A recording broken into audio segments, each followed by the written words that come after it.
Halo, salam sejahtera untuk kita semua. Perkenalkan saya Manai Magditua Simbolon dari Prodi Keuangan Daerah Universitas Jambi Fakultas Ekonomi dan Bisnis. NIM channel E021027. Di sini saya akan menjelaskan mengenai penganggaran sektor publik. Langsung saja. Yang pertama, pengertian penganggaran sektor publik. Penganggaran adalah suatu proses menyusun rencana keuangan, yaitu pendapatan dan pembiayaan. Kemudian mengalokasikan dana ke masing-masing kegiatan sesuai dengan fungsi dan sasaran yang hendak dicapai. Masing-masing kegiatan tersebut kemudian dikelompokkan ke dalam program berdasarkan tugas dan tanggung jawab dari satuan kerja tertentu.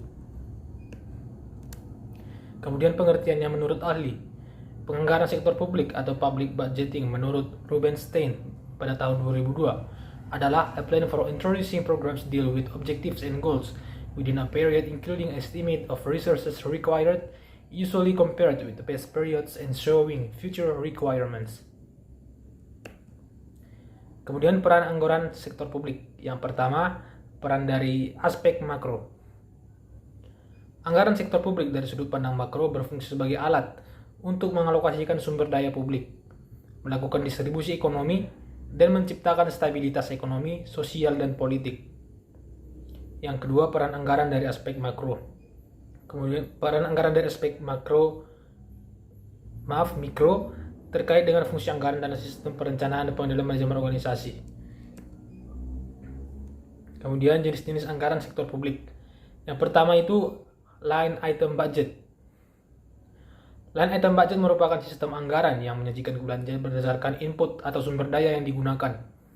Kelemahan line item budget adalah kurang dapat menginformasikan tentang efisiensi anggaran karena tidak dilakukan pengkaitan antara input dengan output. Yang kedua, incremental budget.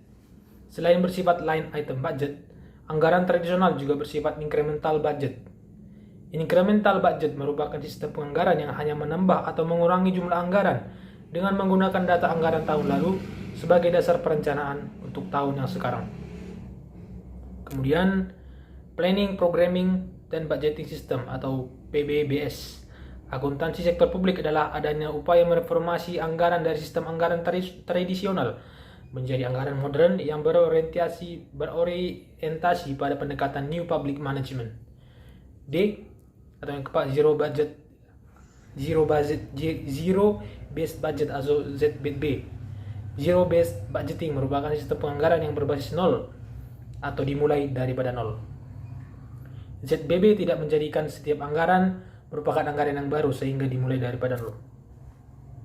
Yang kelima, performance budget. Performance budget atau anggaran berbasis kinerja merupakan sistem penganggaran yang dilakukan dengan memperhatikan keterkaitan antara input dengan keluaran atau output dan hasil atau outcome yang diharapkan dari kegiatan dan program, termasuk efisiensi dalam pencapaian keluaran dan hasil tersebut. Kemudian, kita masuk dalam proses penyusunan anggaran sektor publik. Ada perencanaan anggaran, kemudian pengesahan atau ratifikasi, kemudian dilaksanakan atau eksekusi. Kemudian yang terakhir setelah pelaksanaan, ada pelaporan dan pertanggungjawaban atau LPG. Anggaran dapat dilaksanakan setelah mendapatkan persetujuan daripada Dewan atau DPRD. Pada tahap pelaksanaan, penggunaan anggaran mengajukan permintaan pencairan anggaran berdasarkan rencana penarikan dana yang telah dituangkan dalam dokumen isian pelaksanaan anggaran atau DIPA atau DIPA.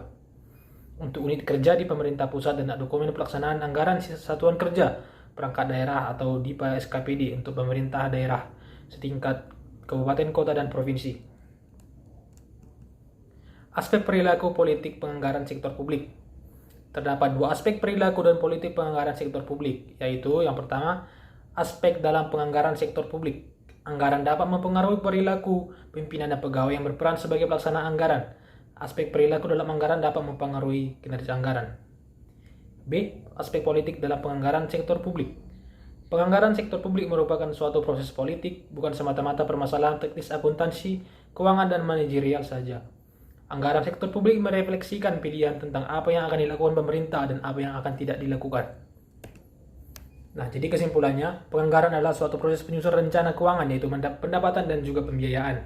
Kemudian mengalokasikan dana ke masing-masing kegiatan sesuai dengan fungsi sasaran yang hendak dicapai. Masing-masing kegiatan tersebut kemudian dikelompokkan ke dalam program berdasarkan tugas dan tanggung jawab dari satuan kerja tertentu. Baik teman-teman, sekian yang dapat saya jelaskan mengenai penganggaran sistem penganggaran kinerja. Semoga penjelasan ini berguna dan menambah pengetahuan kita semua. Terima kasih.